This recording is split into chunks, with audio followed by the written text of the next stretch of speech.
Hi, I'm Sarah. I'm drawn to novels that feel a little unsettling, books where the setting presses in, where silence matters, and where the emotional weight lingers long after the last page. I read across literary fiction, Gothic and atmospheric horror, and speculative fiction, and I'm less interested in shock than I am in what a story is doing under the surface. Today, I'm going to be sharing spoiler free reviews of four novels I've read recently, including a couple of upcoming releases. Let's go ahead and start with one that's already out in the world. So, The Dark Sisters was released back in December, and it's a gothic horror novel that is rooted in inheritance of trauma, of violence, and of womanhood. This is a story that prioritizes atmosphere and emotional dread over plot twists or shock value. Kristi DeMeester's writing is lush but controlled, and the horror lives in the house, the land, and the unspoken history between the women in the story. There's a constant sense of inevitability, like the story is slowly closing in on you. This landed at 4 stars for me because while I loved the mood and the writing, there were moments where I wanted a little more momentum, but still, it's an immersive, unsettling, and emotionally rich novel. The Body, which will be released on February the 10th, was 5-star novel for me without hesitation. This is speculative literary fiction that explores ownership, intimacy, grief, and obsession through a surreal and deeply personal lens. The discomfort here isn't graphic. It's emotional, and it builds quietly but relentlessly.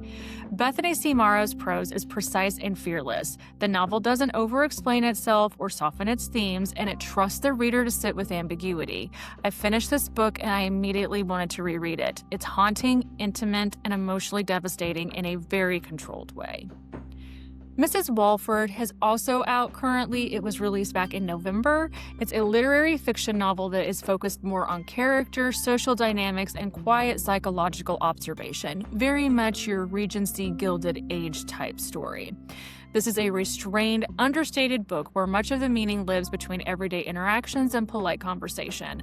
The writing is thoughtful and measured with a strong attention to interiority. What worked for me was the realism and subtlety. What held it back was the emotional arc. It stayed very even throughout the novel, and I found myself wanting a stronger sense of development or resolution. I give this 3 stars. While it was well written and perceptive, but it wasn't a novel that really lingered with me after I finished it.